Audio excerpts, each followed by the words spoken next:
Me estaba arreglando para el almuerzo del domingo en casa de mi hijo cuando mi abogado me mandó un mensaje. Llámame ahora, no vayas allá. Lo que descubrió sobre el plan de mi nuera y de mi hijo lo cambió todo para siempre. Me había levantado temprano ese domingo, nerviosa como una colegiala, porque Mateo, mi único hijo, me había invitado a almorzar.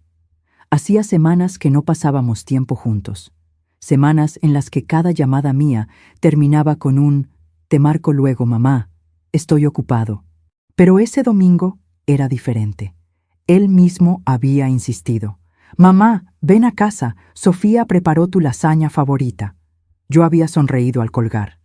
Tal vez las cosas finalmente estaban mejorando entre nosotros. Estaba frente al espejo, poniéndome el collar de perlas que mi difunto esposo me regaló hace 30 años cuando mi celular vibró sobre el tocador. Era un mensaje del licenciado Benítez, mi abogado. Apenas 2 palabras en mayúsculas: «Llámeme urgente». El corazón se me encogió. Arturo Benítez nunca escribía así.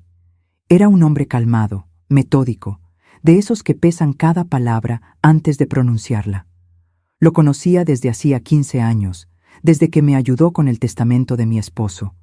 Marqué con manos temblorosas. «Isabel, gracias a Dios», contestas.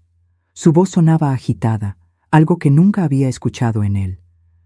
«¿Dónde estás?» «En mi casa, Arturo. Me estoy arreglando para ir con Mateo y...» «No vayas, por favor, escúchame bien. No vayas a esa casa». El vestido de lino que sostenía en la otra mano se me resbaló de los dedos. «¿Qué? ¿De qué hablas? Es el almuerzo con mi hijo. Él mismo me invitó». «Isabel, encontré algo muy grave. Necesito que vengas a mi oficina ahora mismo, o si prefieres, voy para tu casa». Mi respiración se volvió pesada. Afuera, el sol de la mañana entraba por la ventana, pero de repente sentí frío. «Arturo, ¿me estás asustando? ¿Qué está pasando?» Hubo un silencio que duró apenas segundos, pero se sintió como una eternidad. «Tu departamento, Isabel, ya no es tuyo». Las piernas me fallaron. Tuve que sentarme en la orilla de la cama. «¿Cómo que no es mío? Claro que es mío. Lo compré con mi propio dinero. Trabajé 30 años para...» «Firmaste una cesión total de propiedad hace 6 meses. Tu hijo es el dueño legal ahora. Y hay más, mucho más. Pero no puedo decírtelo por teléfono, Isabel. Esto es muy serio». El mundo se detuvo. Mi departamento, el lugar que levanté con harina y azúcar, con mis manos cansadas, con las madrugadas frente al horno después de que mi esposo murió. El lugar donde crié a Mateo, donde están las fotografías de mi vida entera. «Voy para allá», susurré. «Dame 20 minutos».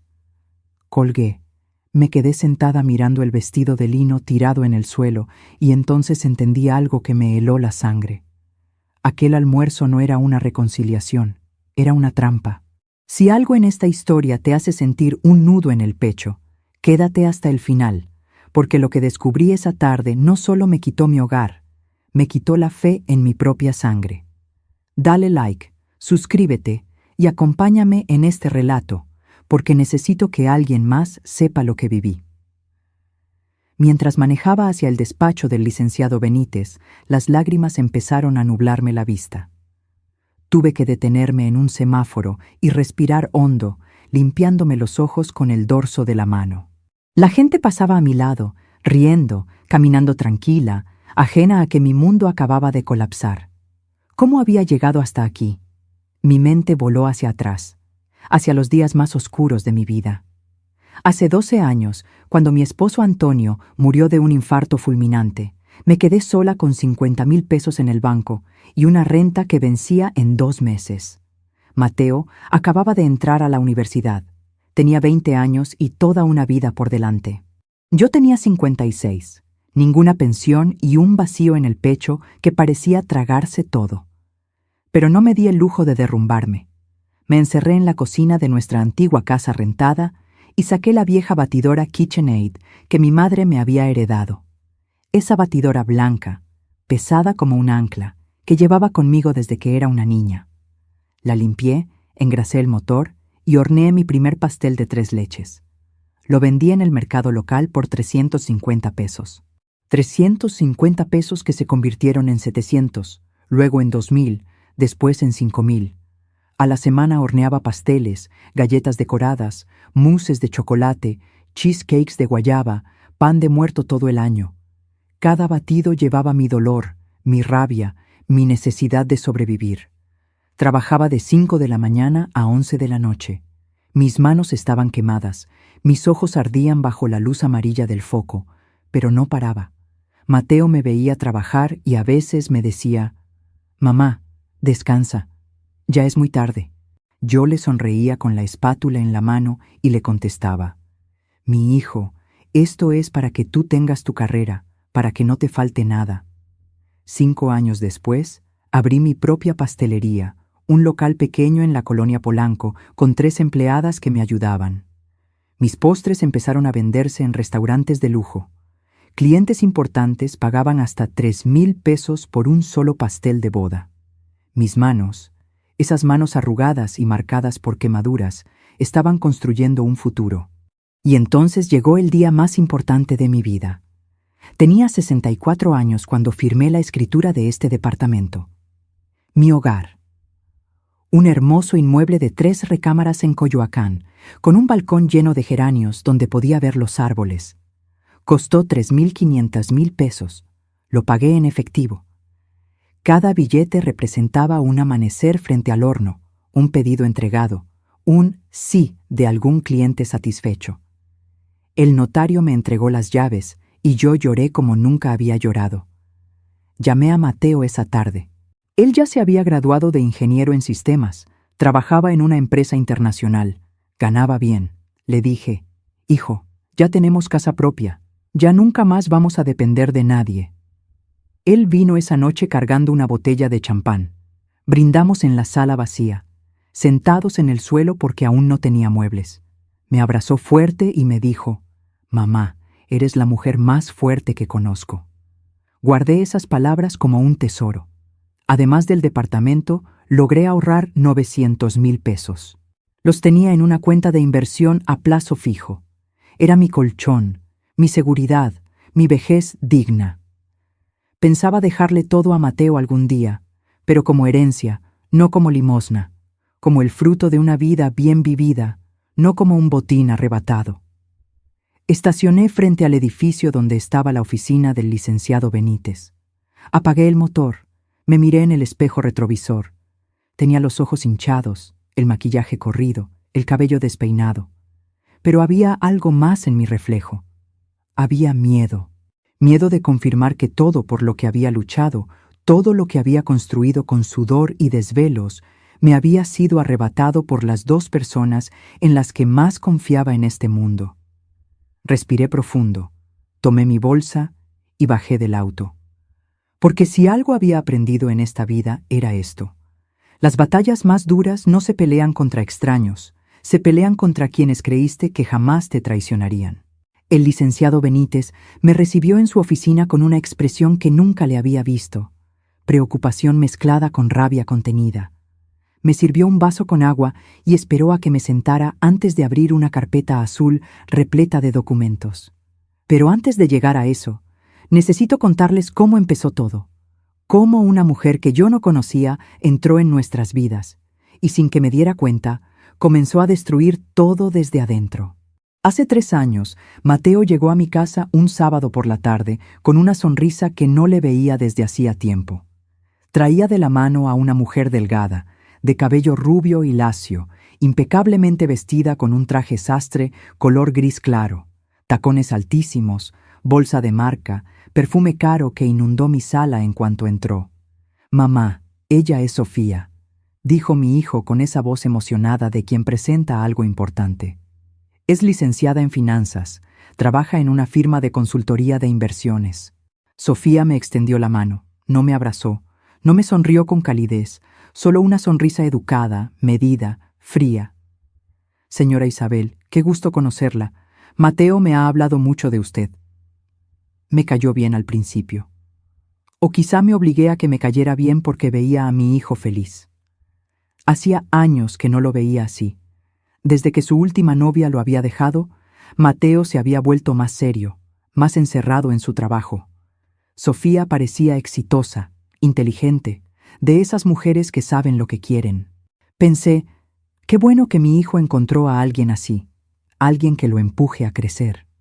No sabía que lo que ella quería era exactamente lo que yo había construido.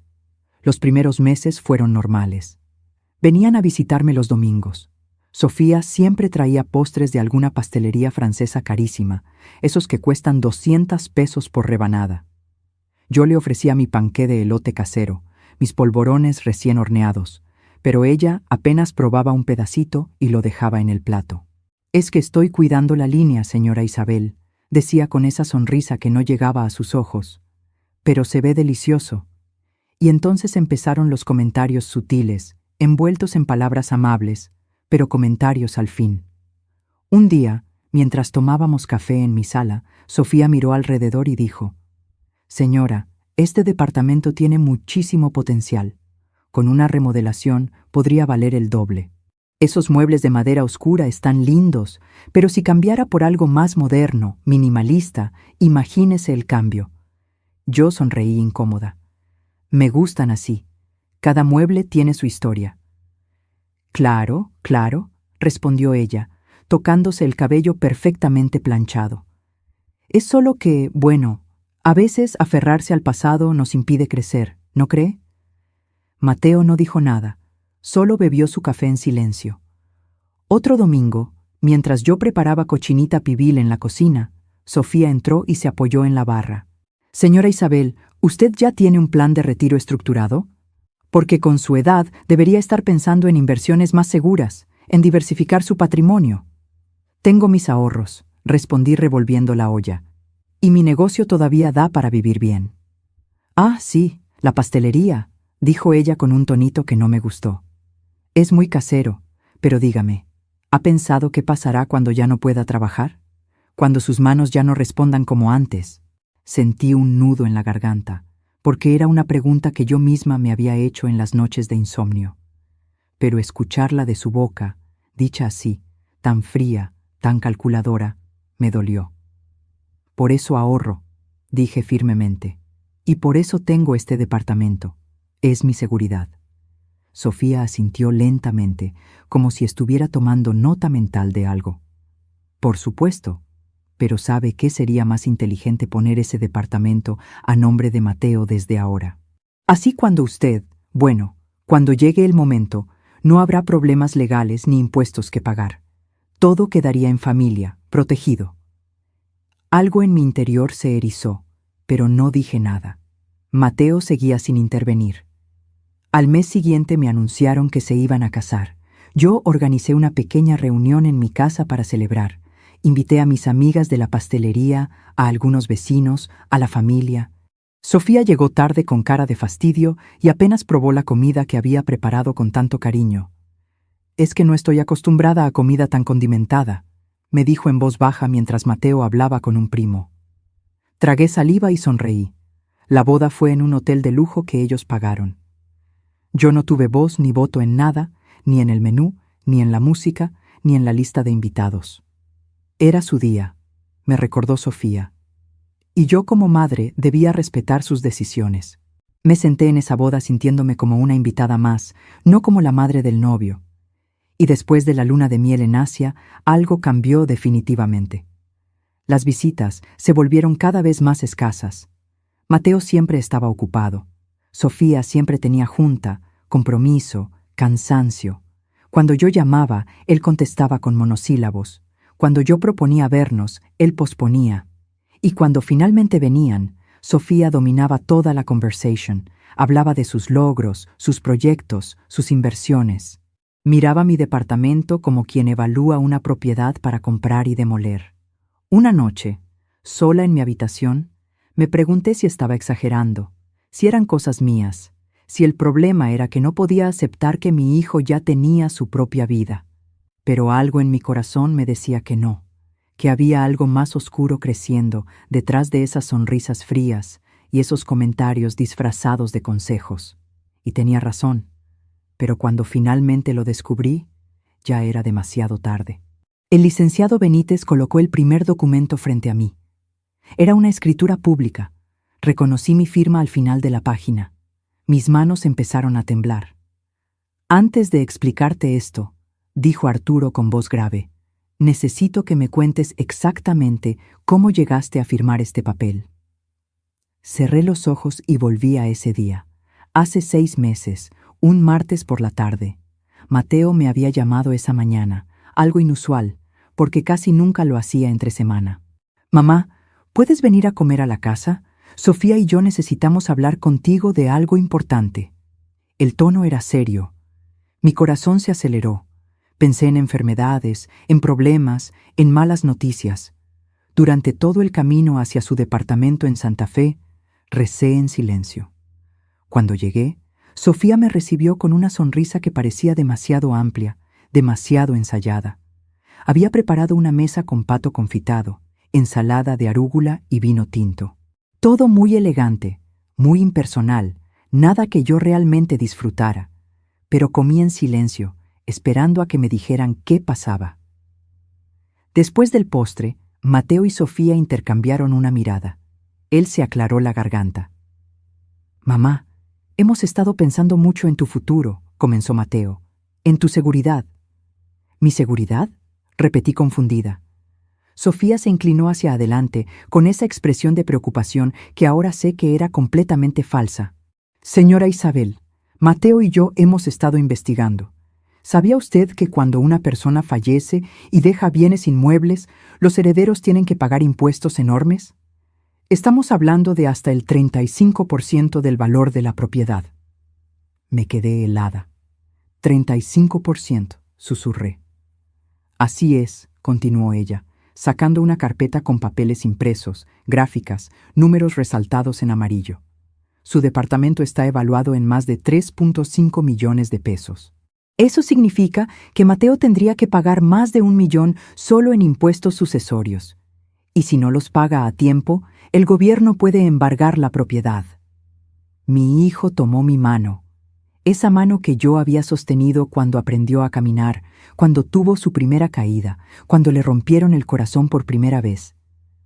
Mamá, no queremos que pierdas tu departamento. No queremos que todo tu esfuerzo se vaya a manos del gobierno. Por eso investigamos opciones legales. ¿Qué opciones?, pregunté con la voz quebrada. Sofía deslizó más papeles hacia mí. Había palabras que no entendía. Cesión de derechos, transmisión patrimonial anticipada, protección fiscal. La solución es simple y completamente legal, explicó ella con voz suave, casi maternal. Usted hace una cesión de la propiedad a nombre de Mateo ahora en vida. De esa manera no hay impuestos que pagar. El departamento queda protegido, y usted, por supuesto, sigue viviendo ahí como siempre. Nada cambia para usted. Es solo un papel, un trámite notarial para proteger su patrimonio. ¿Pero yo dejaría de ser la dueña?, pregunté sintiendo cómo se me secaba la boca. ¿En papel? Sí, respondió Mateo rápidamente, pero en la práctica no. Seguiría siendo tu departamento, mamá. Es tu hogar. Nadie va a sacarte de ahí. Esto es solo para protegerte de los impuestos abusivos del gobierno. Sofía agregó con tono urgente. Y créame, señora Isabel, hemos visto casos terribles. Personas mayores que pierden sus casas porque sus hijos no pueden pagar los impuestos. Familias destruidas. Patrimonios perdidos. No queremos que eso les pase a ustedes. Me mostraron artículos impresos de Internet, historias de familias que habían perdido todo, números rojos, advertencias, titulares alarmantes. Yo estaba mareada, confundida, asustada. Pero, ¿no hay otra forma? ¿Un testamento? No, los testamentos no evitan los impuestos, mamá, interrumpió Mateo. Al contrario, los complican más. Esto es lo más seguro. Además, ya hablé con un notario. Está todo listo. Solo necesitamos tu firma. ¿Ya hablaste con un notario?, repetí sintiendo una alarma en mi pecho. Para agilizar el proceso, explicó Sofía. Estos trámites pueden tardar meses, pero si usted firma esta semana, quedamos protegidos. Su departamento queda protegido. Mateo apretó mi mano. Mamá, confía en mí. Esto es lo mejor para ti, para todos. Y ahí estuvo mi error monumental. Confié porque era mi hijo, porque pensé que nadie en el mundo me protegería mejor que él, porque asumí que su amor por mí era inquebrantable. 2 días después, firmé ante notario. El hombre leyó rápidamente los documentos, señaló dónde poner mi firma y yo obedecí como autómata. Sofía y Mateo estaban ahí sonrientes, tranquilos.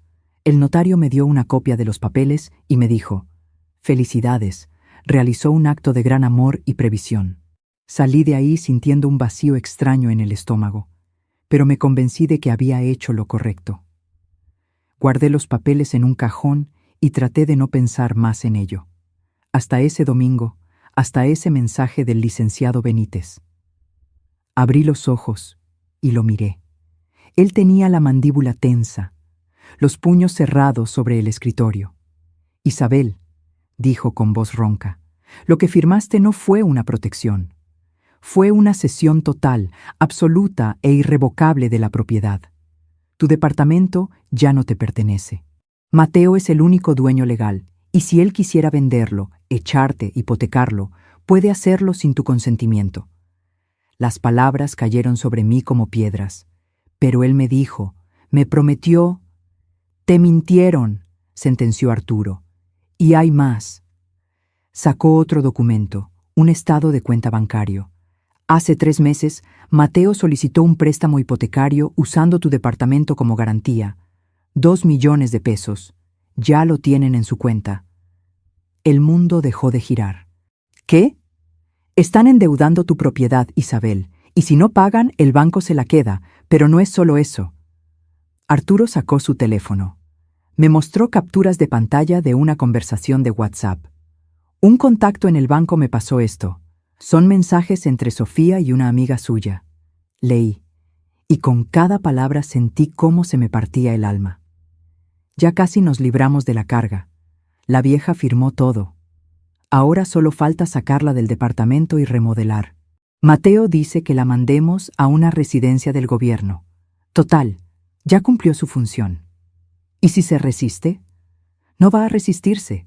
Está sola, no tiene a nadie más. Y aunque quisiera pelear, no tiene papeles que la respalden. El departamento es nuestro. Dejé caer el teléfono sobre el escritorio. Las lágrimas brotaron sin control, quemándome las mejillas, ahogándome la voz. Mi hijo, mi único hijo, el niño que cargué en mi vientre, al que alimenté cuando no tenía ni para mí, al que vestí con ropa que yo misma ajustaba, al que eduqué, protegí, amé con cada fibra de mi ser. Me había vendido por 2 millones de pesos. No sé cuánto tiempo estuve llorando en esa oficina. El licenciado Benítez me trajo un té de tila que no pude tomar. Las manos me temblaban tanto que el líquido se derramaba sobre mis piernas. Él esperó en silencio, dándome el espacio que necesitaba para procesar lo impensable. Cuando finalmente pude hablar, mi voz salió quebrada, irreconocible. «¿Cómo? ¿Cómo descubriste todo esto?» Arturo se recargó en su silla y suspiró profundamente. «Hace 2 semanas recibí una llamada de un colega del registro público de la propiedad. Me preguntó si yo seguía siendo tu abogado. Le dije que sí. Entonces me comentó que había visto movimientos extraños en tu escritura. Una cesión total seguida casi inmediatamente por una solicitud de crédito hipotecario. Eso le pareció sospechoso». «¿Por qué sospechoso?», pregunté limpiándome las lágrimas. «Porque normalmente cuando alguien hace una cesión por protección patrimonial, no hipoteca la propiedad de inmediato. Eso contradice el propósito supuesto de proteger el bien. Mi colega olió algo raro y me avisó». Arturo abrió otra carpeta. Empecé a investigar. Pedí copias de todos los documentos, revisé el contrato de crédito. Y entonces descubrí que el préstamo no fue solicitado para mejorar la propiedad ni para ninguna emergencia médica. Fue un crédito de libre disposición. Es decir, ese dinero puede usarse para lo que ellos quieran. «Para lo que quieran», repetí sintiendo náuseas. «Así es. Puede ser para comprar un auto, irse de vacaciones, invertir en otro negocio, lo que sea. Y tú, Isabel, aunque ya no eres la dueña legal, Quedas como aval moral. Si ellos no pagan, el banco ejecuta la hipoteca y remata el departamento. Tú pierdes tu hogar y ellos se quedan con el dinero. Sentí que la habitación daba vueltas. ¿Cómo pude ser tan estúpida? Gemí cubriéndome el rostro con las manos. ¿Cómo no me di cuenta? No fuiste estúpida, dijo Arturo con firmeza. Fuiste manipulada. Ellos usaron tu amor, tu confianza y tu miedo contra ti. Eso no es estupidez, Isabel. Eso es abuso. La palabra quedó flotando en el aire. Abuso. Mi propio hijo me estaba abusando. Pero hay más, continuó el abogado, y yo pensé que no podía haber nada peor. Contraté a un investigador privado solo para estar seguros, y encontró esto. Me mostró más capturas de pantalla, esta vez de una conversación entre Mateo y un agente inmobiliario. ¿En cuánto podemos poner el departamento? En esa zona, Coyoacán, con esas características, podemos pedir 4.5 millones. Se vende rápido. Perfecto, pero necesito sacar primero a la ocupante actual. ¿Conoces abogados que manejen desalojos rápidos? Claro, te paso contactos. Con el dinero correcto, en 3 meses lo tienes vacío. Mi hijo me estaba llamando ocupante, como si yo fuera una extraña, como si no hubiera dado 30 años de mi vida para construir ese hogar. Isabel, escúchame bien, dijo Arturo inclinándose hacia adelante. Ellos planean sacarte de tu propio departamento, venderlo, quedarse con el dinero del crédito más el dinero de la venta. Estamos hablando de más de 5 millones de pesos en total, y a ti te dejarían en la calle. No puede ser legal, susurré. Tiene que haber algo, alguna ley que me proteja. Legalmente, firmaste una cesión voluntaria.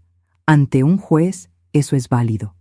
Ellos pueden argumentar que fue tu decisión libre, y sin pruebas de que hubo engaño o coacción, es muy difícil revertirlo. Muy difícil o imposible. Arturo me sostuvo la mirada. Difícil, pero no imposible. Si logramos demostrar que hubo dolo, fraude o aprovechamiento de tu vulnerabilidad como adulta mayor, podemos pelear. Pero necesitamos pruebas sólidas. Y sobre todo, necesitamos que ellos cometan un error.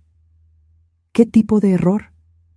Que digan o hagan algo que demuestre su verdadera intención. Que se confíen. Que revelen su plan abiertamente. Me quedé en silencio procesando todo. Afuera, el cielo comenzaba a nublarse. El domingo que había comenzado con tanta ilusión se había convertido en la peor pesadilla de mi vida. ¿Y el almuerzo? ¿Por qué me invitaron hoy específicamente? Arturo sacó un último documento. Porque mañana lunes vence el plazo para que tú firmes tu renuncia a cualquier derecho de usufructo o habitación sobre la propiedad.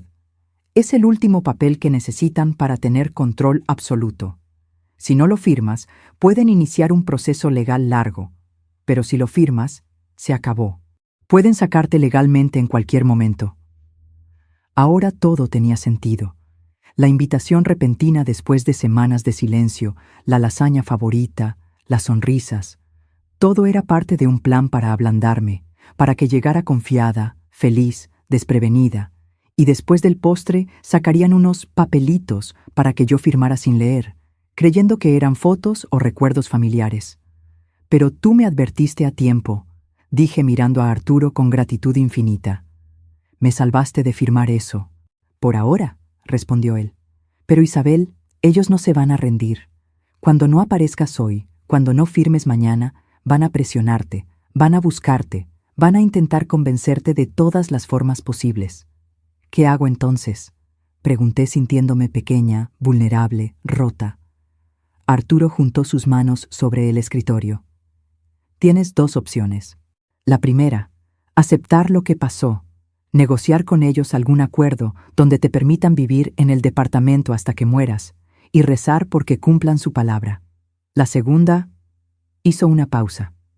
La segunda es pelear, reunir pruebas, grabarlos si es necesario, demostrar que te engañaron y recuperar lo que es tuyo. ¿Tengo posibilidades reales de ganar? Si haces exactamente lo que te diga, si eres valiente y estratégica, sí. Hay una ley federal de protección a adultos mayores contra violencia patrimonial. Si demostramos que hubo manipulación y abuso, podemos anular la sesión. Pero no será fácil, y tendrás que enfrentarte a tu propio hijo en un juzgado. Las lágrimas volvieron a brotar, pero esta vez eran diferentes. No eran solo de dolor. Había algo más, algo que empezaba a crecer en mi pecho como una brasa encendida. Rabia. Levanté la cabeza y miré a Arturo a los ojos. Quiero pelear. Quiero recuperar mi departamento. Y quiero que paguen por lo que me hicieron. Él asintió lentamente con una leve sonrisa.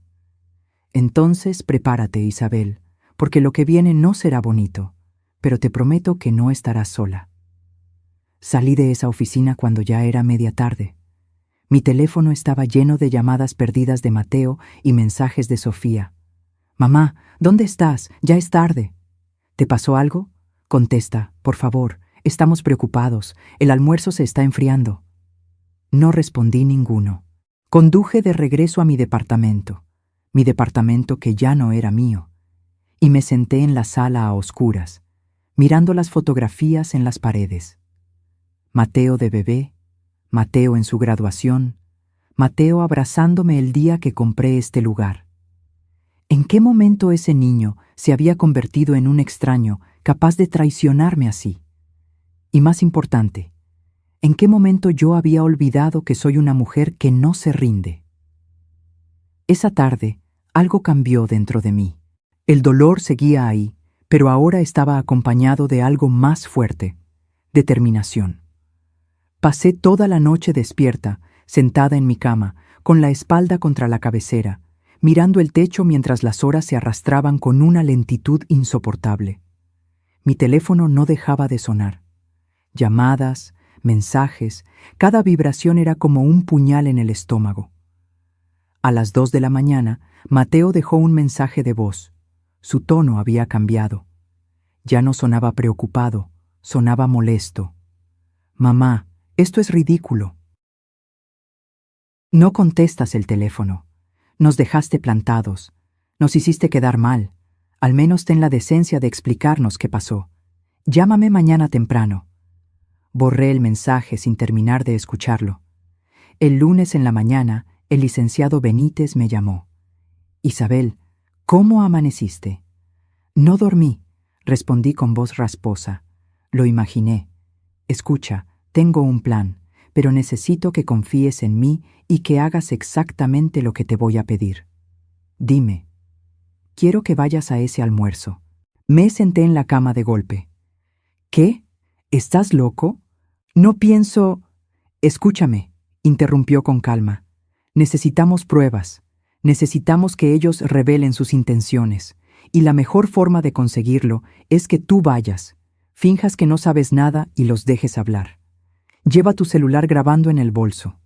Graba todo, cada palabra, cada gesto, cada comentario». «Arturo, no puedo. No puedo sentarme frente a ellos y actuar como si...» «Sé que es difícil, pero es la única manera. Si no tenemos pruebas contundentes de su plan, será tu palabra contra la de ellos. Y ante un juez, ellos pueden argumentar que todo fue legal y transparente. Necesitamos que se cuelguen solos». Cerré los ojos, respiré hondo. ¿Y si no puedo? ¿Y si me derrumbo ahí mismo? «No te vas a derrumbar», dijo Arturo con firmeza, «porque eres más fuerte de lo que crees, y porque has sobrevivido cosas peores que un almuerzo incómodo. Piensa en esto como una actuación, la actuación más importante de tu vida». Esa tarde volví a llamar a Mateo. Puse mi mejor voz de madre arrepentida. «Hijo, perdóname. El domingo me sentí muy mal. Creo que fue algo que comí. Me tuve que regresar a casa de emergencia y me quedé dormida. Recién veo todas sus llamadas». Hubo un silencio del otro lado. Luego su voz, más fría de lo normal. «Estuviste enferma todo este tiempo y no pudiste mandar un mensaje.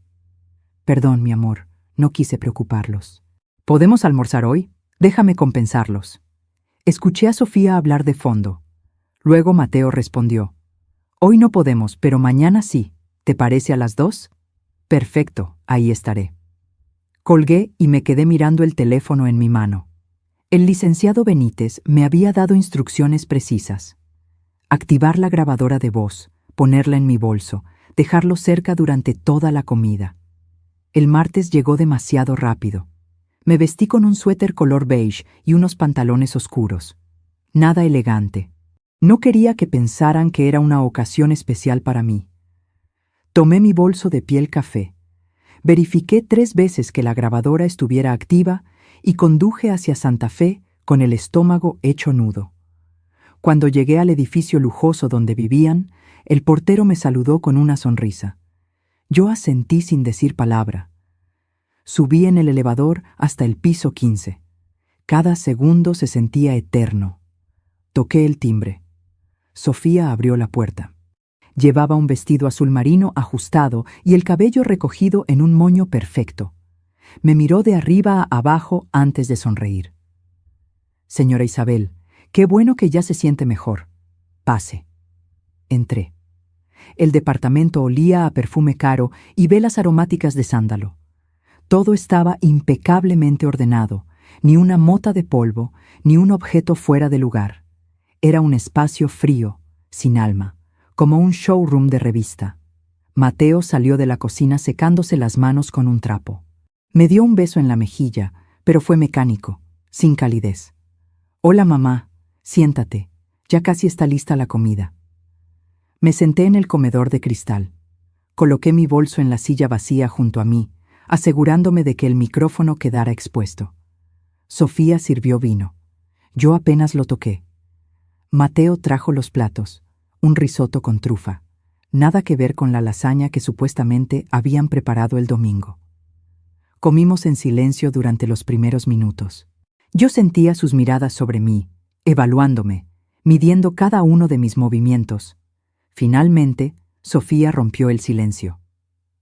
«Señora Isabel, queríamos hablar con usted sobre algo importante. Aquí venía». «Sí», pregunté fingiendo inocencia. Mateo dejó su tenedor sobre el plato.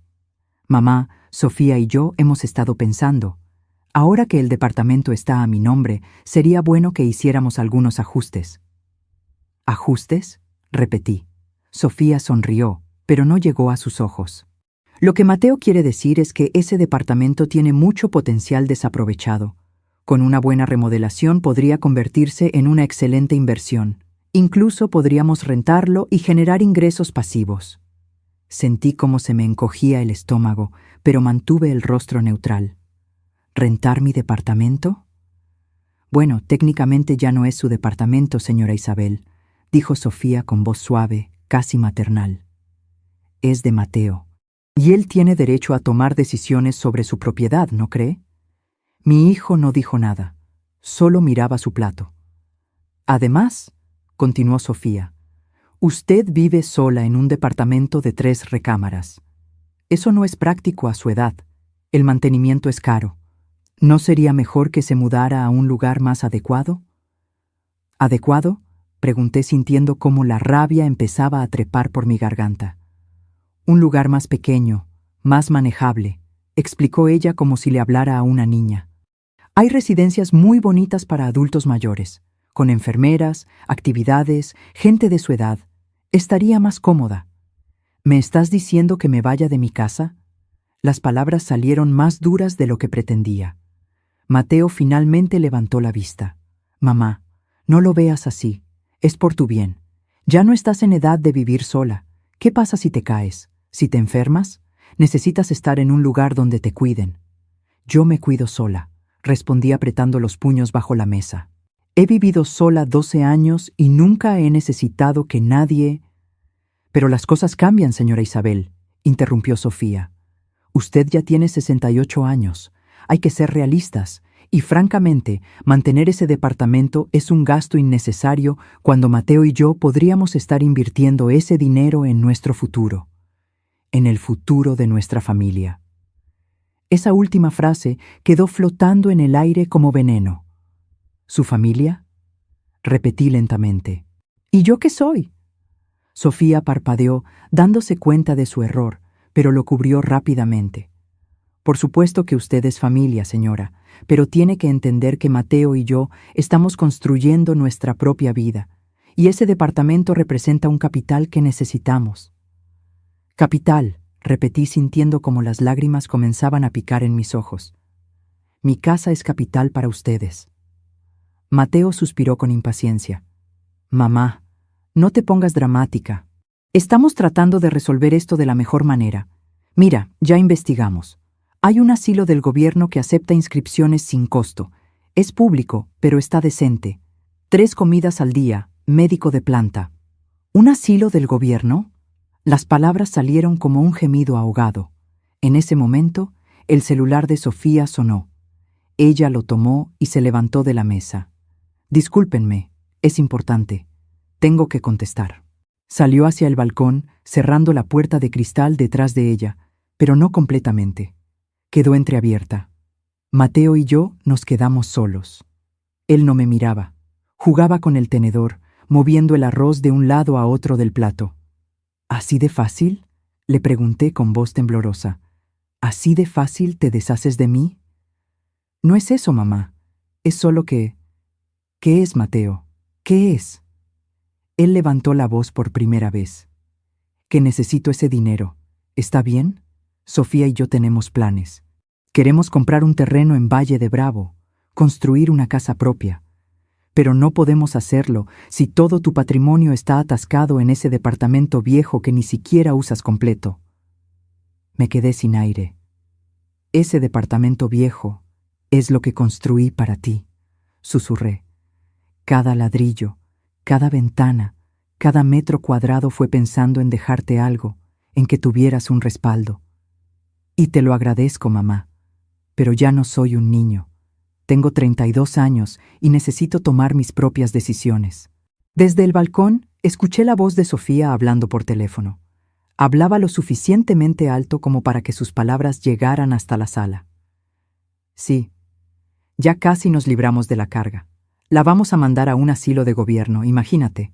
Pero al menos recuperamos la inversión. No ha sido difícil. La vieja es dócil. Cree todo lo que le decimos. 3 meses máximo y el departamento es nuestro para venderlo. El mundo se detuvo. Miré a mi hijo. Él había escuchado cada palabra. Y no hizo nada. No se levantó a defenderme. No le gritó a su esposa. No dijo, así no hables de mi madre. Simplemente siguió moviendo el arroz en su plato. Y en ese momento, algo dentro de mí murió. No fue mi amor por él. Eso, por doloroso que fuera, seguía ahí. Lo que murió fue mi ilusión, la imagen que tenía de mi hijo, la idea de que yo le importaba, aunque fuera un poco.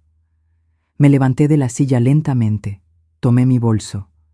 Mateo finalmente me miró. ¿A dónde vas? No respondí. Caminé hacia la puerta. Sofía regresó del balcón con una sonrisa. Ya se va, señora Isabel, pero si no hemos terminado de... Terminamos, dije con una voz que no reconocí como mía. Terminamos todo. Abrí la puerta y salí. Detrás de mí escuché a Mateo decir, déjala, ya firmará, no tiene a dónde más ir. Bajé en el elevador con las piernas temblando. Llegué a mi auto, me senté en el asiento del conductor y ahí finalmente exploté. Lloré como no había llorado desde la muerte de mi esposo. Lloré por la traición, por la humillación, por el hijo que había perdido sin siquiera darme cuenta. Pero cuando las lágrimas se secaron, cuando el llanto se convirtió en hipo y el hipo en silencio, saqué mi teléfono. Detuve la grabación.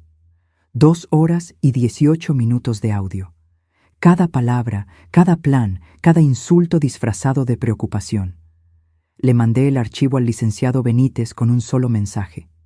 Tengo lo que necesitábamos. Ahora dime cómo los destruimos. Llegué a mi departamento pasadas las 5 de la tarde. El sol se metía perezosamente, pintando el cielo de naranja sobre los árboles de Coyoacán. Entré y cerré la puerta con llave. Me quedé parada en la entrada mirando mi sala, los muebles que Sofía llamaba de madera oscura, con desprecio, las fotografías en las paredes que documentaban toda una vida, el olor a vainilla que siempre impregnaba mi cocina. Este era mi hogar, mi refugio, mi testimonio de que una mujer sola y viuda podía levantarse del suelo y construir algo digno. Y me lo querían arrancar como si fuera un objeto desechable. Me senté en el sofá, en la penumbra, con el bolso todavía colgando de mi hombro. El silencio del departamento era tan profundo que podía escuchar mi propia respiración entrecortada. Durante años me había definido a mí misma a través de mi hijo. Era la mamá de Mateo. Mi razón de existir era su bienestar, su éxito, su felicidad. Cada sacrificio, cada noche sin dormir, cada pastel que yo no probaba para que a él no le faltara nada, todo tenía sentido porque era para él.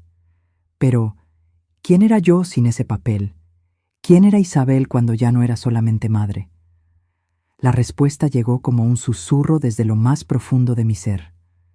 Yo era una sobreviviente, una mujer que había enterrado a su esposo y no se dejó enterrar con él. Una mujer que convirtió el dolor en harina y azúcar y esos ingredientes en un negocio. Una mujer que aprendió a negociar con proveedores, a calcular costos, a defender sus precios cuando los clientes querían pagar menos de lo justo. Yo era una guerrera, siempre lo había sido, solo que había olvidado ponerme la armadura. Mi teléfono vibró. Era el licenciado Benítez. Isabel, escuché el audio completo. Es oro puro.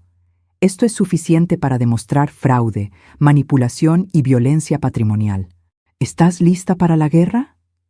Mis dedos temblaban sobre el teclado, pero escribí con una claridad que me sorprendió a mí misma. Estoy lista. Dime qué hacer. Su respuesta llegó en segundos. Mañana a primera hora. Ven a mi oficina. Vamos a preparar una demanda que hará temblar los cimientos de su mundo perfecto. Isabel, te voy a pedir cosas difíciles. Vas a tener que fingir debilidad cuando eres fuerte. Vas a tener que actuar como víctima cuando eres cazadora. ¿Puedes hacerlo?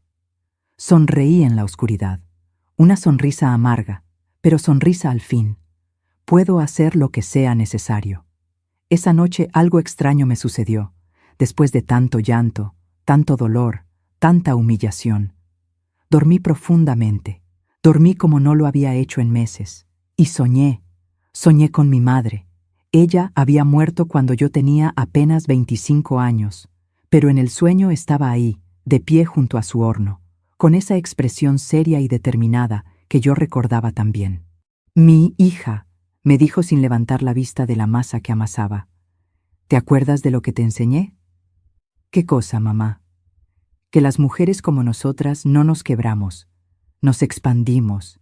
Sí, la vida nos golpea, nos mete al fuego, pero no nos rompemos, porque estamos hechas del mismo material que la levadura, resistentes por fuera, poderosas por dentro y capaces de crecer incluso en el calor más intenso.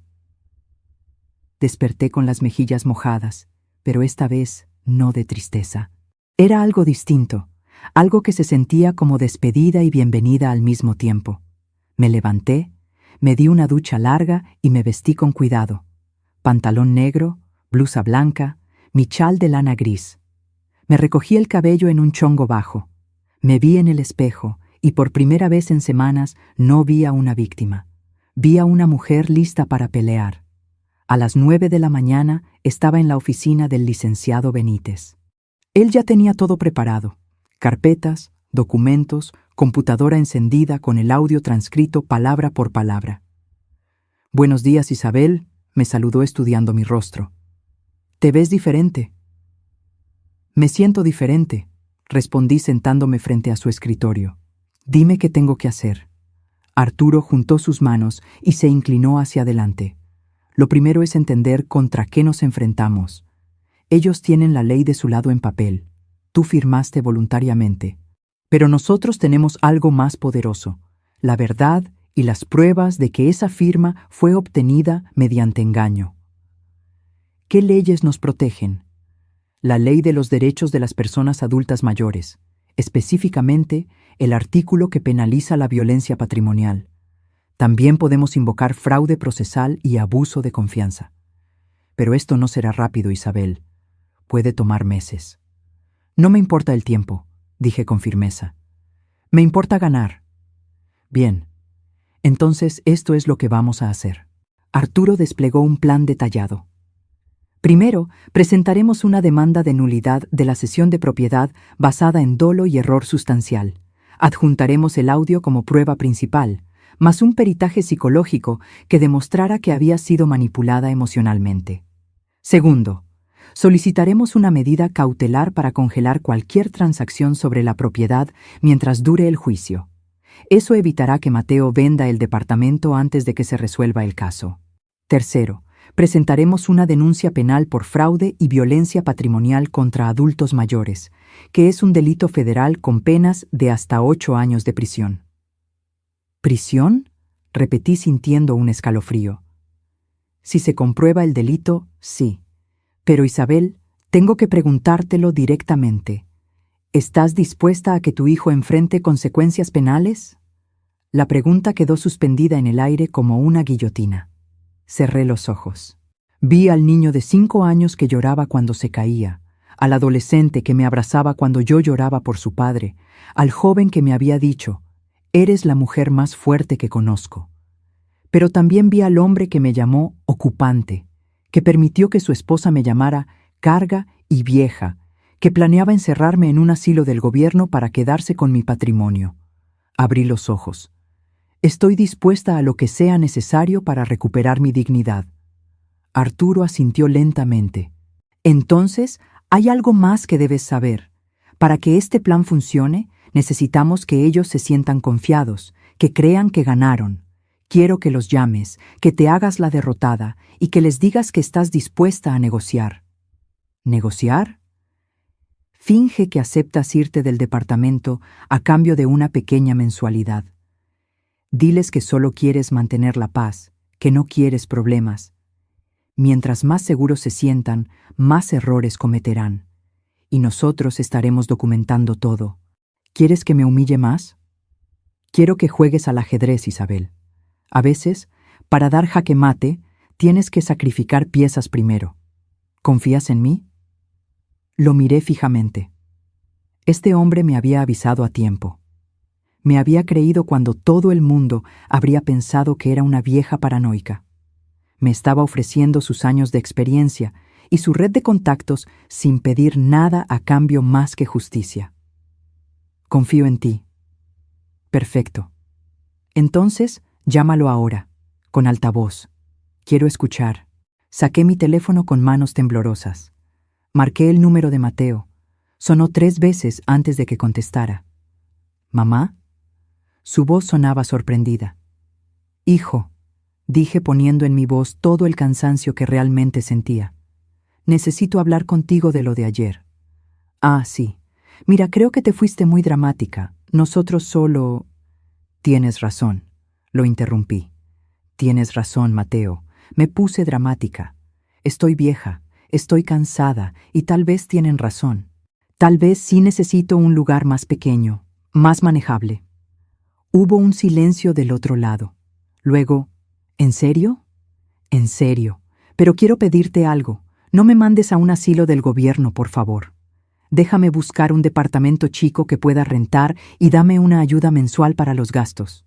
No mucho, solo lo suficiente para vivir con dignidad. Escuché a Sofía hablar de fondo, aunque no pude entender qué decía.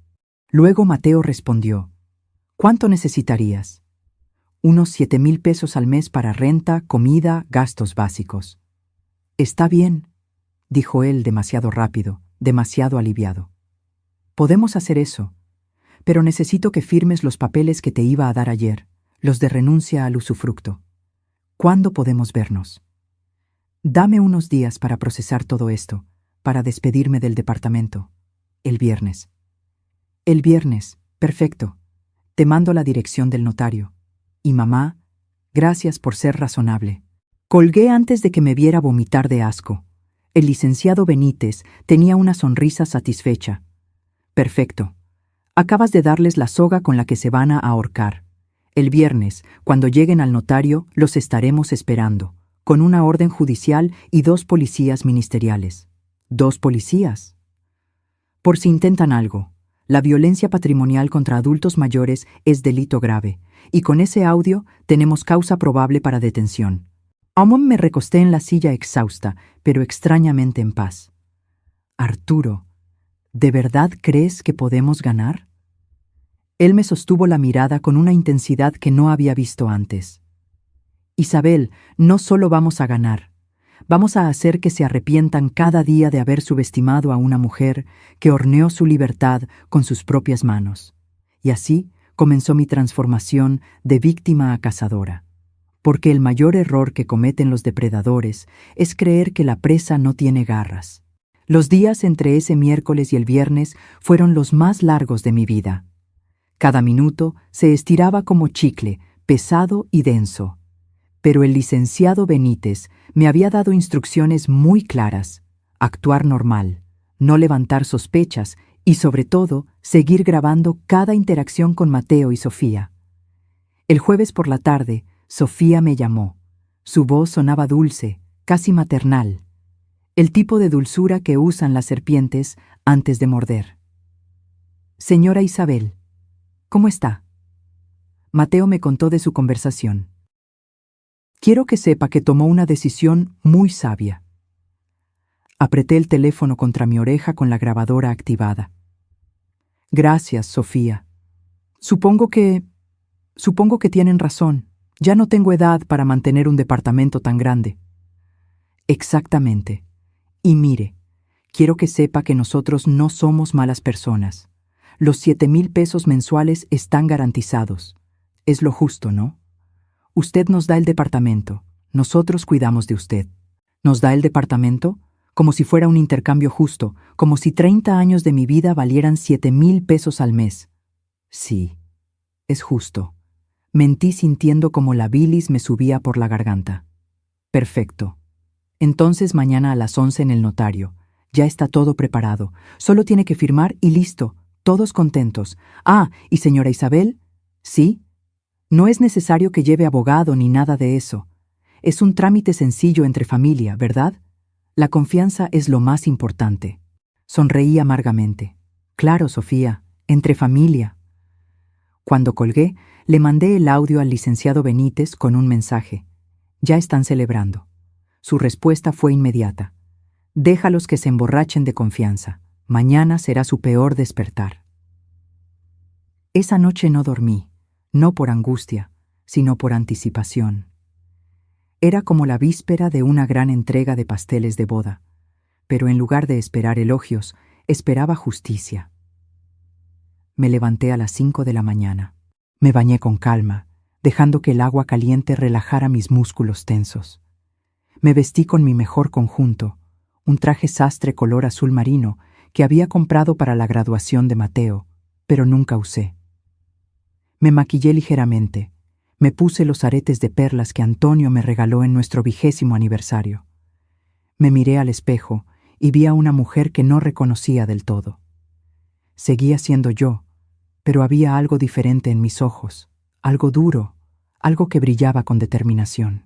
A las 9 de la mañana llegué a la oficina del licenciado Benítez, pero esta vez no estábamos solos. Había otras 3 personas esperando. Isabel, te presento al licenciado Javier Ramos, especialista en Derecho Patrimonial. Él llevará la parte civil del caso. Ella es la licenciada Patricia Morales, de la Fiscalía Especializada en Delitos contra Adultos Mayores. Y él es el agente del Ministerio Público, Roberto Salazar. Me quedé boquiabierta. Todo esto, la licenciada Morales, una mujer de unos 45 años con mirada afilada, me tendió la mano. Señora Isabel, su caso llegó a mi escritorio hace 2 días. Escuché los audios, leí los documentos y le voy a ser sincera. En mis 15 años haciendo esto, pocas veces he visto un caso tan claro de violencia patrimonial con premeditación. Su hijo y su nuera no solo cometieron fraude, cometieron un delito federal. ¿Qué va a pasar?, pregunté con voz temblorosa. El agente Salazar, un hombre corpulento de bigote espeso, explicó: a las 11 usted entrará al notario, como acordaron. Nosotros estaremos afuera esperando. Cuando ellos lleguen y estén todos reunidos, yo entraré con la orden de presentación. Los vamos a llevar al Ministerio Público para tomarles declaración. Ahí se les notificará formalmente de la demanda civil y de la denuncia penal. ¿Y el departamento?, pregunté sintiendo cómo el corazón me latía en la garganta. El licenciado Ramos sonrió. Ya tenemos lista la medida cautelar. En cuanto se presente la demanda, la propiedad queda congelada. No pueden venderla, hipotecarla más ni hacer ninguna transacción. Y si demostramos el fraude, que lo vamos a demostrar, la cesión se anula y la propiedad regresa a su nombre. ¿Cuánto tiempo tomará? Entre 3 y 6 meses, respondió el licenciado Benítez. Pero Isabel, necesito que entiendas algo. A partir de hoy, tu relación con tu hijo cambia para siempre. Esto no tiene vuelta atrás. Cerré los ojos. Respiré hondo. Mi relación con él cambió el día que decidió venderme por un préstamo bancario. Yo solo estoy recuperando lo que es mío. A las 10:30 salimos hacia el notario. Yo iba en mi auto, seguida por un vehículo discreto donde iban los licenciados y el agente. Mi celular sonó. Era Mateo. Ya vamos llegando, llegaremos puntuales. Yo también. Nos vemos allá. Estacioné frente a la notaría, un edificio antiguo en la colonia del Valle. Mis piernas temblaban al bajar del auto. El licenciado Benítez se acercó y puso una mano en mi hombro. Respira. Tú puedes. Entra. Saluda. Actúa normal. Cuando yo entre, solo aléjate y déjanos hacer nuestro trabajo. Asentí y entré. El notario, un hombre calvo de lentes gruesos, me recibió con una sonrisa profesional. Señora Isabel, bienvenida. Su hijo ya avisó que vienen en camino. ¿Gusta un café mientras esperamos? No, gracias, estoy bien. Me senté en una de las sillas de la sala de espera. Mis manos sudaban. Mi corazón golpeaba tan fuerte que pensé que todos en la habitación podían escucharlo. 5 minutos después, la puerta se abrió. Mateo entró primero, vestido con traje gris y corbata azul. Se veía seguro, relajado, casi feliz. Detrás de él venía Sofía, impecable como siempre, con un vestido beige y tacones que hacían eco en el piso de mármol. «Hola, mamá», dijo Mateo dándome un beso en la mejilla que se sintió como hielo. «¿Lista para terminar con esto?» «Lista», respondí con voz neutra. Sofía me sonrió. «Señora Isabel, qué bien se ve. Ese traje le queda hermoso».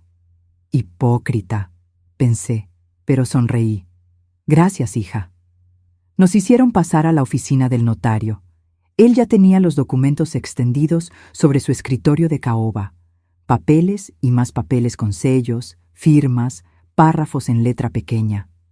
«Bien», dijo el notario ajustándose los lentes. «Aquí tenemos la renuncia formal de la señora Isabel a cualquier derecho de usufructo, habitación o uso sobre la propiedad ubicada en la calle». No terminó la frase. La puerta se abrió de golpe y entraron el licenciado Benítez, la licenciada Morales, el licenciado Ramos y el agente Salazar. El notario se puso de pie confundido. «¿Qué significa esto?» El agente Salazar mostró su placa. «Agente del Ministerio Público. Traigo una orden de presentación para el señor Mateo Herrera Gómez y la señora Sofía Torres de Herrera». Mateo palideció. Sofía se levantó de su silla furiosa. «¿Qué es esto? ¿Algún tipo de broma?» La licenciada Morales dio un paso al frente. «No es broma, señora. Están siendo citados por la Fiscalía Especializada en Delitos contra Adultos Mayores. Se les acusa de fraude, violencia patrimonial y abuso de confianza». Mateo me miró con los ojos desorbitados. «Mamá, ¿qué hiciste?» Me levanté lentamente, lo miré directamente a los ojos sin pestañear. Lo que debía hacer hace 6 meses. Defenderme. «Esto es ridículo», gritó Sofía. «Ella firmó voluntariamente. Tenemos los papeles». El licenciado Benítez sacó una carpeta. Papeles obtenidos mediante engaño, amenazas veladas y manipulación emocional. Tenemos grabaciones de sus propias voces confesando el plan, llamándola carga, planeando encerrarla en un asilo del gobierno. ¿Quieren escucharlas aquí o prefieren hacerlo en el Ministerio Público? El silencio que siguió fue ensordecedor. Sofía intentó hablar, pero el licenciado Ramos la interrumpió. Además, solicitamos y obtuvimos una medida cautelar. La propiedad queda congelada desde este momento. No pueden venderla, rentarla, ni hacer transacción alguna hasta que se resuelva el juicio de nulidad. ¡No pueden hacer esto!, gritó Mateo con la voz quebrada. Yo soy el dueño legal. Eres el dueño de una propiedad obtenida ilegalmente, respondió la licenciada Morales con frialdad. Y eso se llama despojo. Ahora, ¿vienen voluntariamente o necesito llamar a las unidades de apoyo? Mateo me miró con una mezcla de shock, rabia y algo que casi parecía miedo. Mamá, no puedes hacerme esto. Soy tu hijo. Sentí como las lágrimas comenzaban a formarse, pero las contuve. No aquí, no ahora. Precisamente por eso duele tanto, Mateo, porque sí eres mi hijo. Y aún así me traicionaste. Sofía intentó acercarse a mí, pero el agente Salazar se interpuso. Señora, por favor, acompáñenos. Pueden llamar a su abogado desde el Ministerio Público. Los vi salir escoltados. Mateo caminaba como zombi, con la cabeza baja. Sofía gritaba amenazas vacías sobre demandas y abogados caros. Cuando la puerta se cerró detrás de ellos, mis piernas cedieron. El licenciado Benítez me sostuvo antes de que cayera. Ya pasó, susurró. Lo más difícil ya pasó. Pero no era cierto. Lo más difícil venía apenas comenzando. Porque una cosa es recuperar un departamento y otra muy distinta es recuperarte del hecho de que tu propia sangre te quiso dejar en la calle. Los siguientes 3 meses fueron un torbellino de citatorios, audiencias, peritajes y declaraciones. Cada semana tenía que presentarme en alguna oficina gubernamental para responder preguntas, firmar documentos, ratificar testimonios. Mateo y Sofía contrataron a un abogado caro, de esos que cobran 60,000 pesos solo por la consulta inicial. Un hombre de traje italiano y sonrisa de tiburón que intentó intimidarme cada vez que coincidíamos en los pasillos del juzgado. Señora, esto se puede resolver sin tanto escándalo, me decía con voz melosa. Piense en su hijo. ¿De verdad quiere arruinar su vida por un malentendido? Yo lo miraba sin pestañear y respondía, no fue un malentendido, fue un robo planeado, y yo no arruiné su vida. Él arruinó la mía. Durante ese tiempo no volví a hablar con Mateo.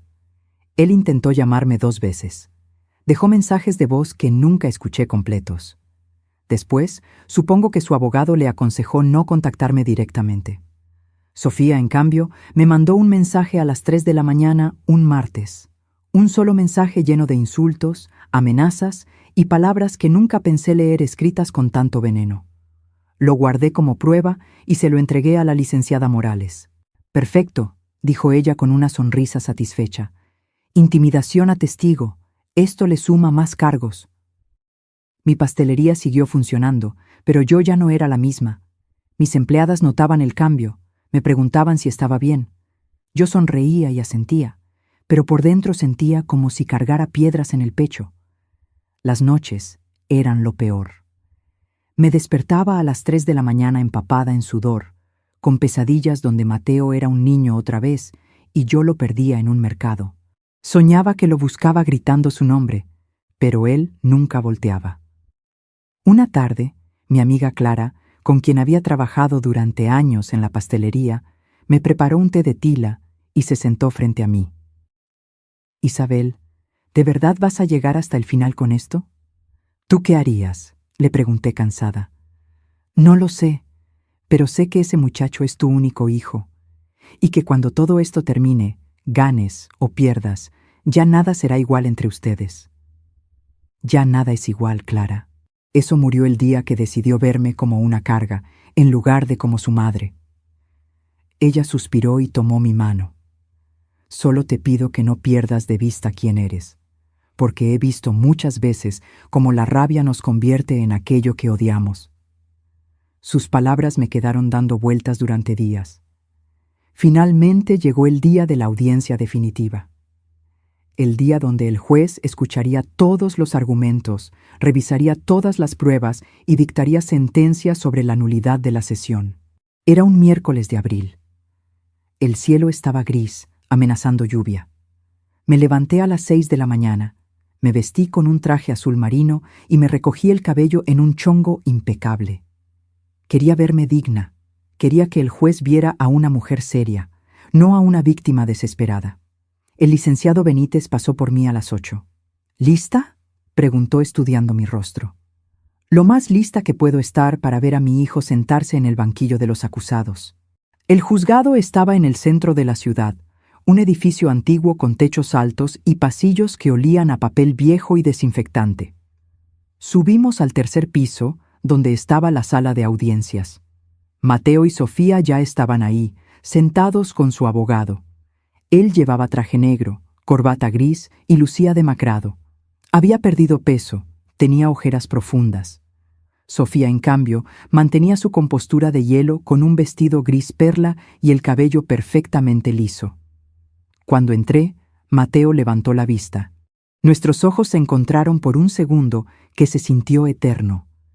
Vi dolor en su mirada, arrepentimiento tal vez, o quizás solo miedo a las consecuencias. Yo aparté la vista. Primero nos llamaron a la sala. Era un espacio rectangular con paredes color crema, un estrado donde se sentaba el juez y bancas de madera para las partes. Me senté junto a mis abogados. Mateo y Sofía se sentaron del otro lado, a apenas 3 metros de distancia. El juez entró. Era un hombre de unos 60 años con cabello blanco y mirada penetrante. Se sentó, acomodó sus papeles y habló con voz firme.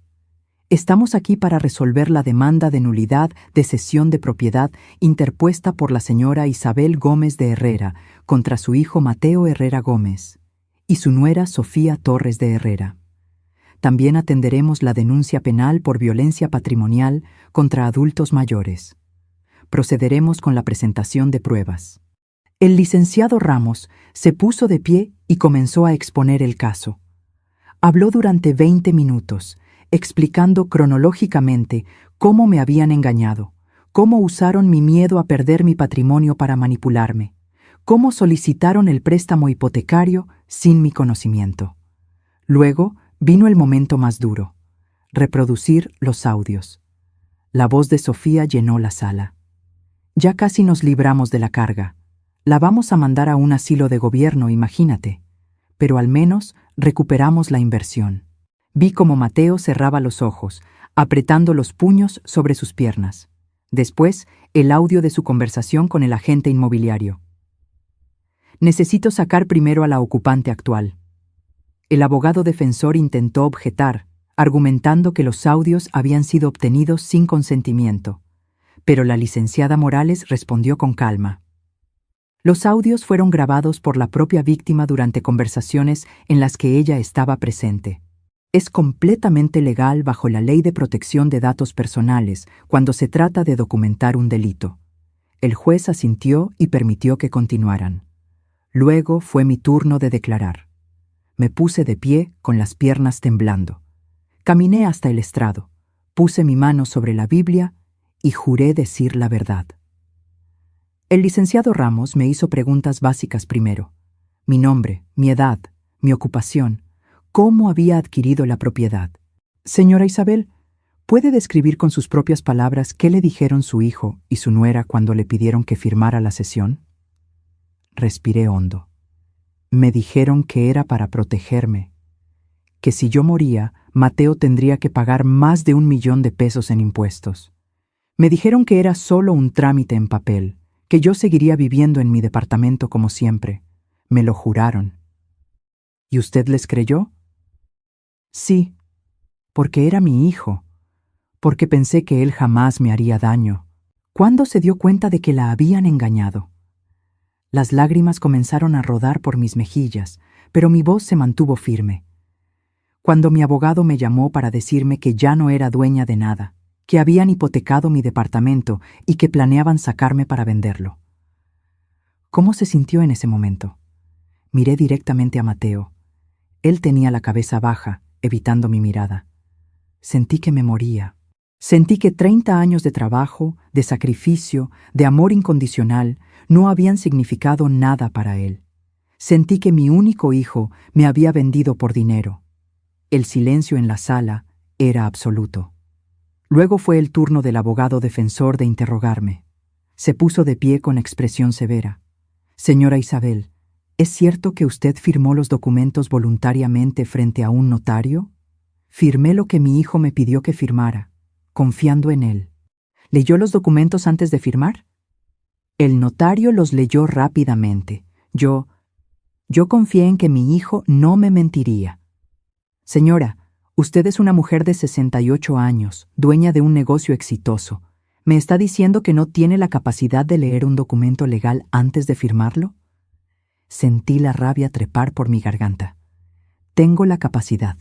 Lo que no tenía era razón para desconfiar de mi propio hijo.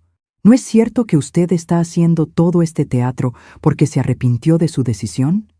¿Que ahora quiere quedarse con el departamento que voluntariamente cedió? «Objeción», gritó el licenciado Ramos. «Está hostigando a la testigo». «Procede», dijo el juez. «Licenciado, reformule su pregunta». El abogado defensor cambió de táctica. «Señora Isabel, ¿su hijo la amenazó físicamente?» «No». «¿La golpeó?» «No». «¿La encerró contra su voluntad?» «No». «Pero me manipuló, me mintió y planeó dejarme en la calle». «Según usted, según interpretaciones de conversaciones privadas que grabó sin consentimiento». La licenciada Morales se puso de pie. «Su señoría, nuevamente estamos ante argumentos ya refutados. Los audios son legales y las palabras en ellos son claras e inequívocas». El juez golpeó su mazo. «Sostenido. Licenciado, ¿tiene más preguntas para la testigo?» «No, su señoría». Me permitieron bajar del estrado. Mis piernas apenas me sostenían. Después declaró un perito psicólogo que había evaluado mi estado mental. Confirmó que yo estaba completamente lúcida y que había sido víctima de manipulación emocional sistemática. Luego fue el turno de Mateo. Lo vi caminar hacia el estrado con pasos lentos. Se veía pequeño, vulnerable. Nada que ver con el hombre seguro que había entrado meses atrás a esa notaría, creyendo que había ganado. «Señor Herrera», comenzó su propio abogado, ¿puede explicar cuál era su intención al pedirle a su madre que cediera la propiedad? Mateo habló con voz baja. «Solo quería protegerla. Investigué y es verdad que los impuestos sucesorios son muy altos. No quería que después hubiera problemas». «¿En algún momento planeó dejarla en la calle?» «No, nunca. Esas conversaciones que grabó salieron de contexto. Yo estaba molesto, frustrado, pero nunca pensé realmente hacerle daño». «¿Y el préstamo hipotecario?» Mateo titubeó.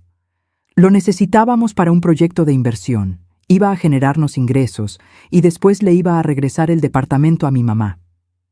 «¿Por qué no le explicó eso antes de solicitar el crédito?» Porque pensé que se preocuparía innecesariamente». Ahora fue el turno del licenciado Ramos de interrogarlo. «Señor Herrera, ¿es cierto que usted le dijo a un agente inmobiliario que necesitaba desalojar a la ocupante actual, refiriéndose a su madre?» Mateo palideció. «¿Eso fue sí o no?» «Sí, pero no lo decía en serio». «¿Tampoco lo decía en serio cuando su esposa dijo que su madre era una carga y usted no la corrigió?» Yo no podía controlar lo que Sofía decía, pero podía defenderla. ¿Lo hizo? Silencio. «Señor Herrera, responda la pregunta. ¿Defendió a su madre cuando su esposa la llamó carga?» «No», susurró Mateo, y por primera vez una lágrima rodó por su mejilla. «No la defendí». El juez llamó a un receso de 30 minutos. Salí de la sala y me apoyé contra la pared del pasillo, temblando. El licenciado Benítez me ofreció agua. Clara, que había venido a apoyarme, me abrazó en silencio. Cuando regresamos, el juez tenía su decisión lista.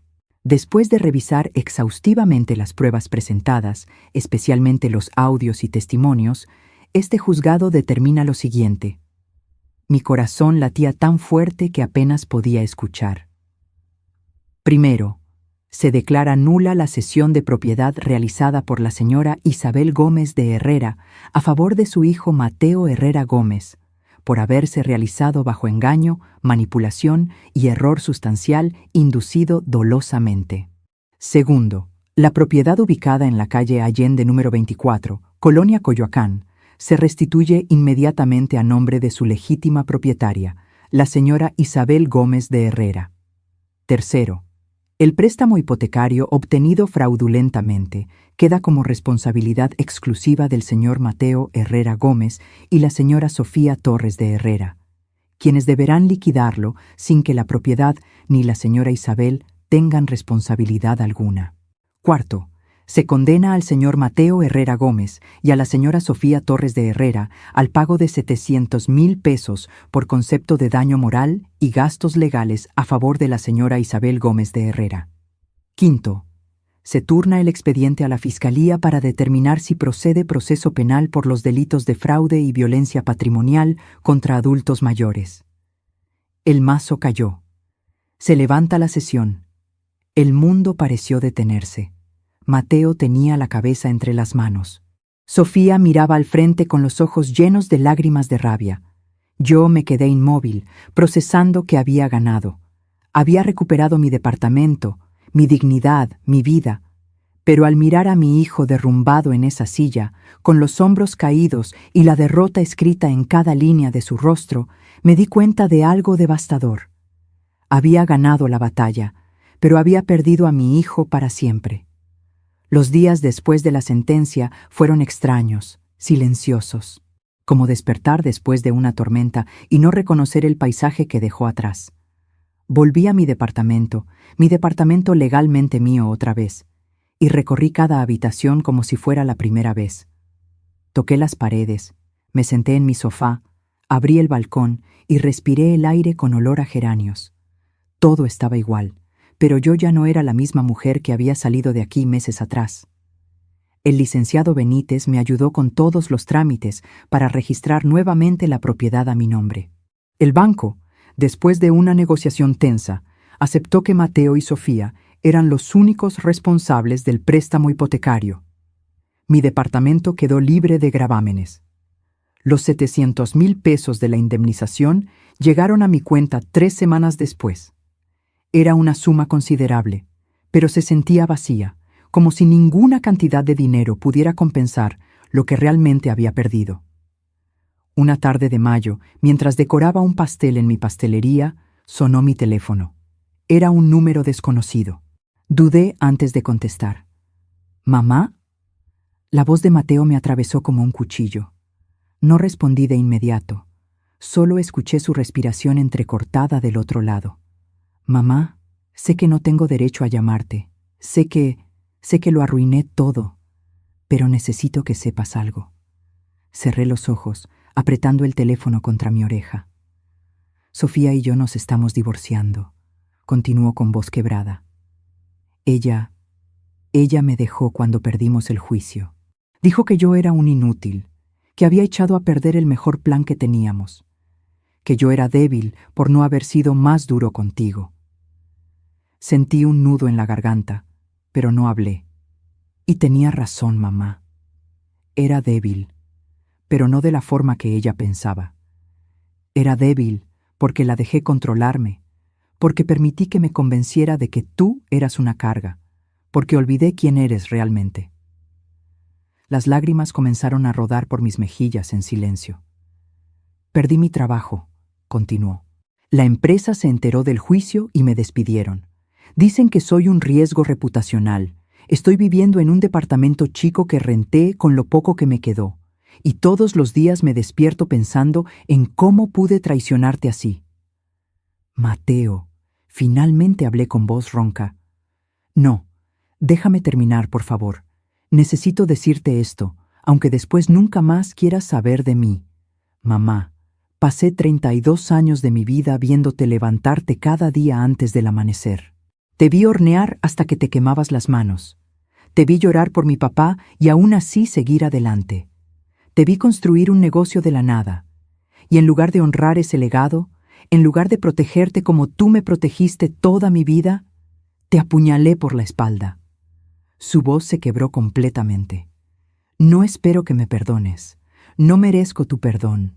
Solo necesitaba que supieras que me odio por lo que te hice, y que si pudiera regresar el tiempo, daría todo lo que tengo por no haber firmado nunca ese maldito préstamo, por haberte defendido cuando Sofía te insultaba, por haber sido el hijo que merecías en lugar del monstruo en el que me convertí.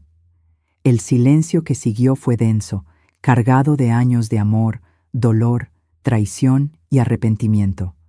Rodrigo, dije finalmente, limpiándome las lágrimas. Corrijo, Mateo.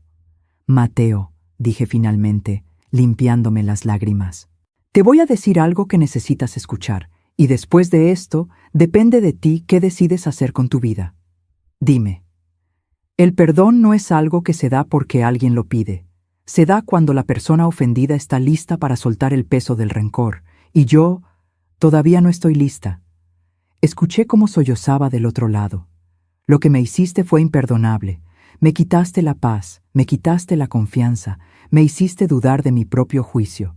Y, sobre todo, me hiciste sentir que no valía nada para ti, mamá. Pero, continué, pero eres mi hijo, y aunque quisiera odiarte, aunque quisiera borrarte de mi vida como tú intentaste borrarme de la tuya, no puedo, porque el amor de madre no se apaga así de fácil, Mateo. Es como esas brasas que siguen ardiendo bajo la ceniza, aunque todo parezca muerto. ¿Qué quieres decir?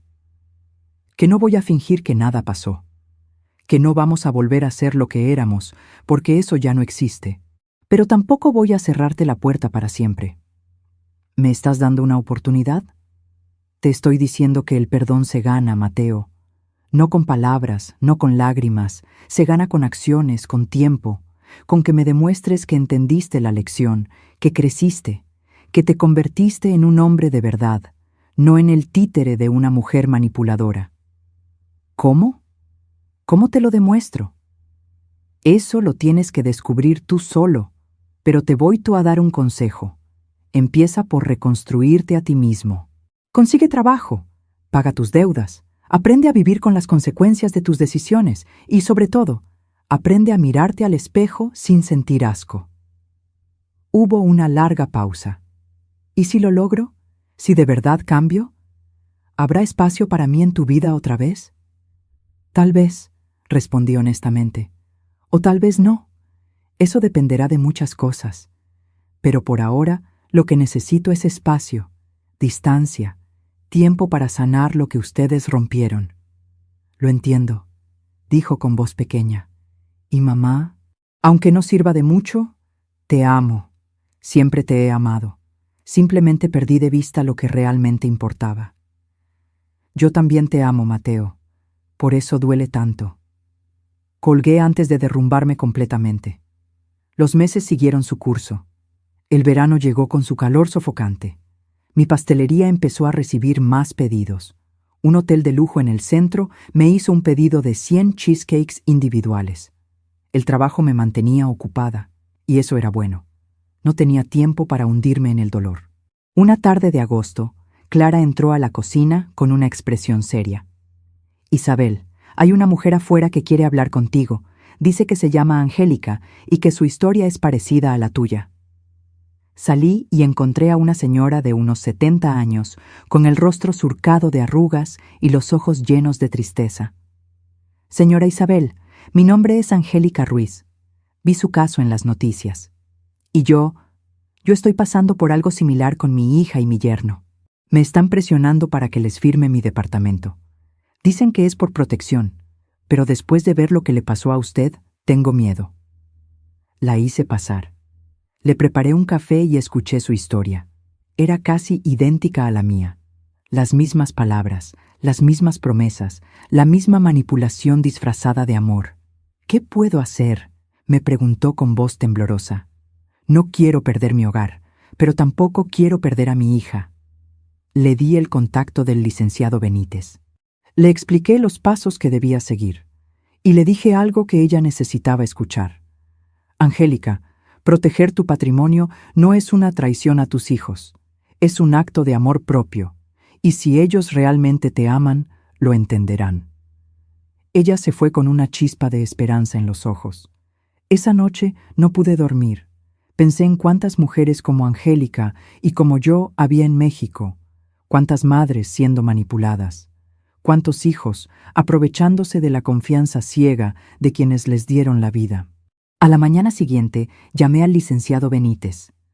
Arturo, quiero hacer algo. Quiero usar parte de la indemnización para crear algo útil. ¿Qué tienes en mente? Una asociación, pequeña, sin muchas pretensiones, pero que ofrezca asesoría legal gratuita a adultos mayores que están siendo víctimas de abuso patrimonial, que les enseñe a identificar las señales, que les dé las herramientas para defenderse. Hubo un silencio. Luego, Isabel, eso es brillante. Y yo conozco a 3 abogados más que estarían dispuestos a donar algunas horas al mes para algo así. Así nació Raíces Seguras, una pequeña asociación civil que registramos en septiembre. Con 250,000 pesos de mi indemnización, rentamos un local pequeño en la colonia del Valle. 2 días a la semana ofrecíamos consultas gratuitas. La primera semana llegaron 3 personas, la segunda 8. Al mes ya teníamos lista de espera. Cada historia que escuchaba era como ver un espejo de mi propio dolor, pero también era una oportunidad de evitar que otros pasaran por lo mismo.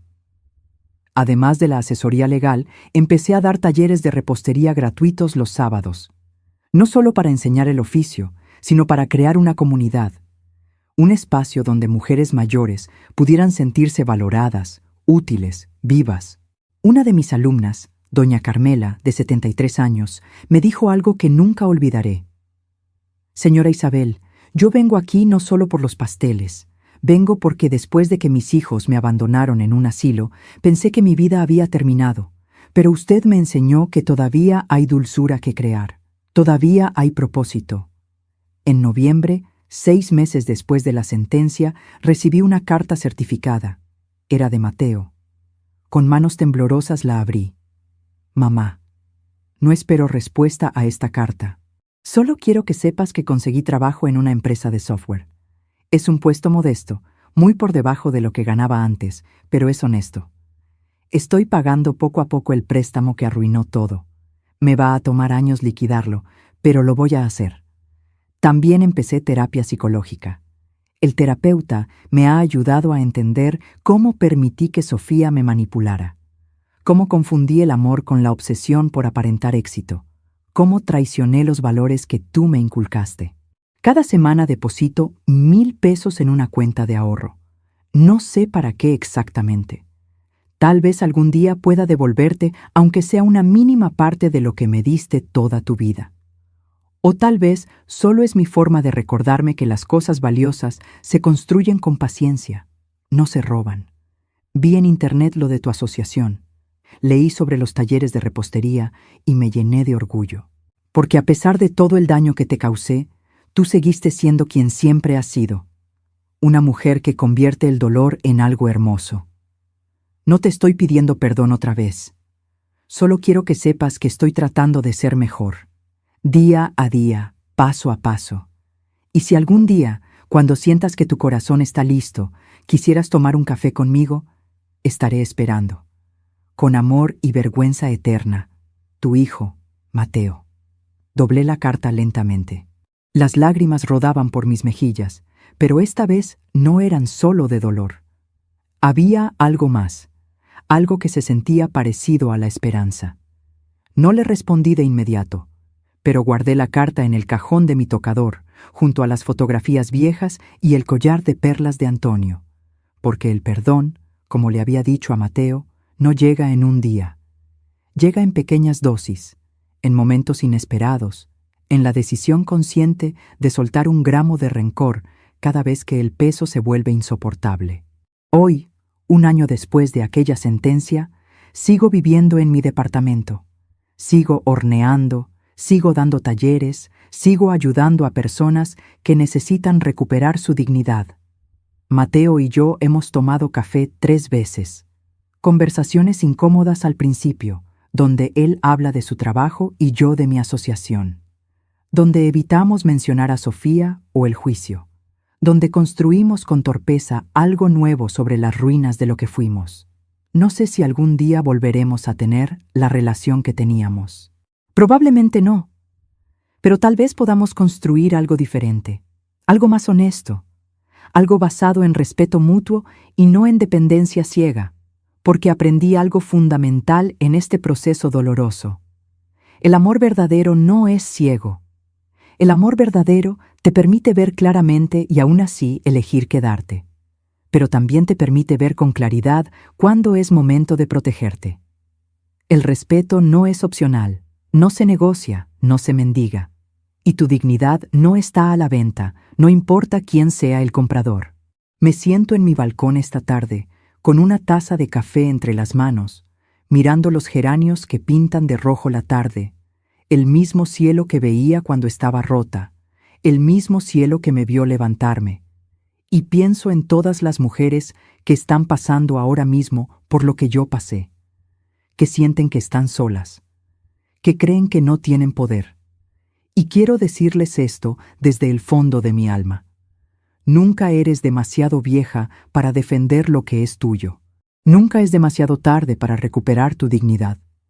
Y la verdadera riqueza no está en las propiedades que posees, sino en la capacidad de mirarte al espejo y reconocer a la mujer que eres.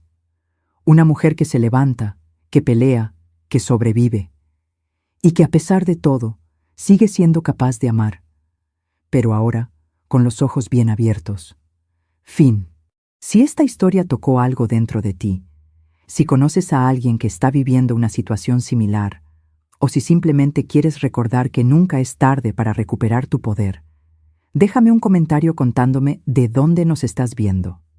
Escribe tu país, tu ciudad, porque historias como esta no conocen fronteras. Y tal vez tu comentario sea el empujón que alguien más necesita para defenderse. Dale like si crees que el respeto a nuestros mayores debe ser inquebrantable, y suscríbete para seguir acompañándome en estas confesiones de vida real que nos recuerdan lo fuerte que podemos ser cuando decidimos no rendirnos. Porque la verdadera victoria no está en destruir a quien te lastimó, está en reconstruirte a ti misma y demostrar que ninguna traición puede apagar la luz que llevas dentro.